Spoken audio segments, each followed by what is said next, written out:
Le Seigneur soit avec vous. Évangile de Jésus-Christ selon saint Jean. En ce temps-là, quand la foule vit que Jésus n'était pas là, ni ses disciples, les gens montèrent dans les barques et se dirigèrent vers Capharnaüm à la recherche de Jésus. L'ayant trouvé sur l'autre rive, ils lui dirent, « Rabbi, quand es-tu arrivé ici? » Jésus leur répondit, « Amen, amen, je vous le dis, vous me cherchez non parce que vous avez vu des signes, mais parce que vous avez mangé de ces pains et que vous avez été rassasiés. Travaillez non pas pour la nourriture qui se perd, mais pour la nourriture qui demeure, jusque dans la vie éternelle, celle que vous donnera le Fils de l'homme, lui que Dieu le Père a marqué de son sceau. » Ils lui dirent alors, « Que devons-nous faire pour travailler aux œuvres de Dieu? » Jésus leur répondit, « L'œuvre de Dieu, c'est que vous croyez en celui qui l'a envoyé. » Ils lui dirent alors, « Quel signe vas-tu accomplir pour que nous puissions le voir et te croire?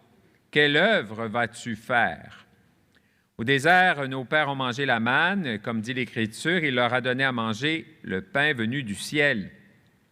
Jésus leur répondit, « Amen, amen, je vous le dis, ce n'est pas Moïse qui vous a donné le pain venu du ciel, c'est mon Père qui vous donne le vrai pain venu du ciel. Car le pain de Dieu, c'est celui qui descend du ciel et qui donne la vie au monde. » Ils lui dirent alors, « Seigneur, donne-nous toujours de ce pain-là. » Jésus leur répondit, « Moi, je suis le pain de la vie. Celui qui vient à moi n'aura jamais faim, celui qui croit en moi n'aura jamais soif. » Acclamons la parole de Dieu.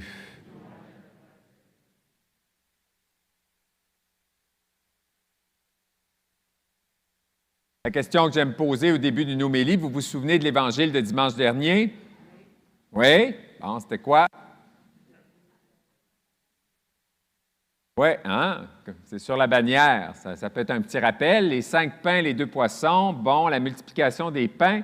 Et c'était de l'évangéliste Saint Jean. C'est bizarre. On n'est pas dans l'année B. Vous savez qu'il y a 4 années hein, pour les textes de la liturgie, le dimanche, ceux qui ont inventé le lectionnaire, là. Et puis l'année A, c'est Matthieu. L'année B, c'est Marc. Alors pourquoi Jean? En plein cœur d'été. Il n'y a pas d'année, puis c'est l'Évangile qu'on lit le plus, finalement, au bout de l'année, presque. Mais pourquoi on lit Saint Jean à ce moment-ci? C'est que l'Évangile de Marc est tellement court qu'il manque des textes pour le dimanche. Alors, ceux qui ont inventé le lectionnaire ont inséré le chapitre 6 de Saint Jean avec la multiplication des pains dimanche dernier.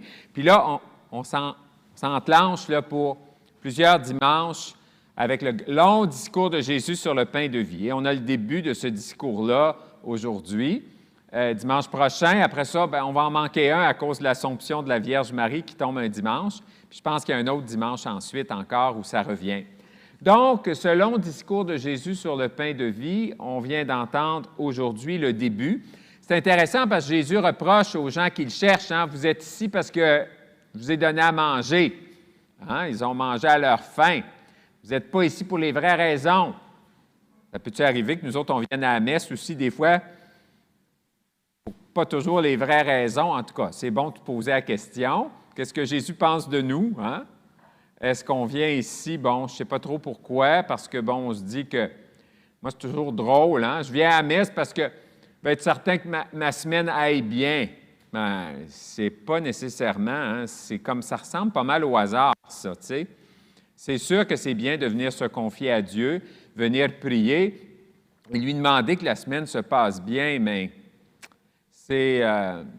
c'est-tu une raison là, pour dire, hein, parce que si je ne fais pas ça, je n'aurai pas le bon Dieu de mon bord.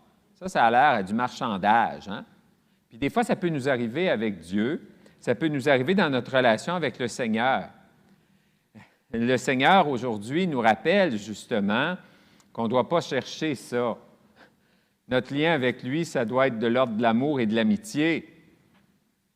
On est ami avec quelqu'un, ce n'est pas dans le but que ça nous apporte des choses.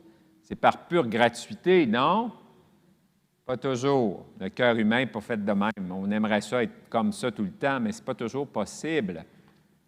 Alors donc, aujourd'hui dans l'Écriture, dans l'Évangile, c'est intéressant, toute cette question-là, de même notre participation à la messe le dimanche, on peut questionner ça, hein? Moi, quand je suis arrivé il y a 20 ans à Sainte-Marie, en 2001, la paroisse était en croissance. Et quand je suis revenu en 2019, moins en croissance, mettons. Hein?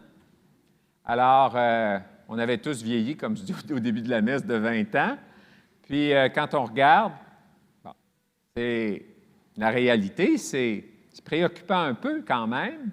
Comment se fait-il que générations qui n'ont pas le goût de venir entendre la parole de Dieu, de venir partager le repas du Seigneur, on n'a pas à les juger, là, mais on peut se poser la question quand même.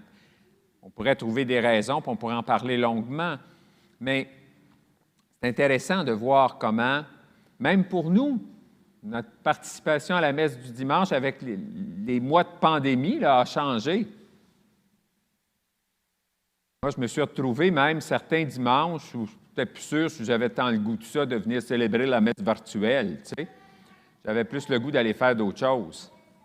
Alors donc, hein, c'est ça, nos réalités, non? Je pense toujours quand, comme vicaire de Monseigneur Prendergast, on faisait des visites pastorales, puis dans une paroisse, on était allé dans une résidence de personnes âgées, et il y avait un couple, après la messe, ils ont dit à Monseigneur Prendergast, on est venu à la messe parce qu'on a su que l'archevêque était là. Alors, ça voulait dire que quand l'archevêque n'était pas là, il n'y allait pas. En tout cas, c'est ça que j'ai compris, moi. Et puis, ils ont dit, vous savez, Monseigneur, on est à la retraite, on ne va plus à la messe. C'est intéressant quand même. Vous savez, on est tellement allé à la messe dans notre vie, on en a pas mal en banque. Intéressant, hein? De voir comment la relation à l'Eucharistie, là, ça a l'air d'une patente que, bon, ben, on accumule des points, puis quand on a tous les points qu'il faut, on n'a plus besoin de se badrer de ça, tu sais. Pourtant, c'est loin de ça, là. Mais ça m'avait fait beaucoup réfléchir. Et l'archevêque, je me souviens, avait été bouleversé par ça. Ils avaient dit à l'archevêque, on a élevé nos enfants dans la religion catholique, là, on a fait notre devoir, puis là, ben, c'est fini tout ça. Ça dit quelque chose de la relation qu'ils ont entretenue avec leur participation à l'Eucharistie le dimanche. Moi, je pense à des couples là, qui étaient ici quand j'étais là, quand je suis arrivé en 2001, qui venaient à la messe avec leurs enfants. Les enfants ont grandi, les enfants sont partis. Puis, évidemment, ils ne viennent plus à l'Eucharistie, ces jeunes-là, mais les parents aussi ont arrêté. Les enfants ne viennent plus, n'ont plus besoin d'aller à la messe avec les enfants, besoin de ça. C'est intéressant. Qu'est-ce qui nous amène à l'Eucharistie? Qu'est-ce qui fait en sorte que le matin, le soir, on prend le temps de prier, de lire la parole de Dieu? Est-ce que c'est un désir vraiment de nous nourrir de ce que le Seigneur nous donne? C'est une bonne question. Même moi, des fois, comme prêtre, hein, je me dis, je vais célébrer la messe. Est-ce que j'arrive ici là, avec un élan d'amour là, pour rencontrer le Seigneur et célébrer avec mes frères et sœurs, ou si pas des fois, un peu comme une job, tu sais, 2 messes à dire à matin, tu sais? Bien, ça arrive que c'est comme ça. C'est comme ça le cœur humain. Mais il y a comme une belle invitation dans l'Évangile d'aujourd'hui de visiter ça pour nous, chacune de nous, et de se dire, bien, si on est là, c'est certainement parce qu'on a le désir de grandir dans l'amitié du Seigneur Jésus. On a aussi le désir de, comme disait la lettre aux Éphésiens, de mieux vivre notre vie d'hommes, de femmes, de jeunes, à la manière du Christ. Demandons au Seigneur qu'on puisse accueillir sa vie, particulièrement quand on vient à l'Eucharistie le dimanche, accueillir sa parole, accueillir sa vie, accueillir cette nourriture qu'il nous donne et de chercher dans le quotidien de nos jours à vivre pleinement à la suite de Jésus. Que cette belle invitation puisse nous donner le goût de continuer à marcher dans nos vies en présence du Seigneur.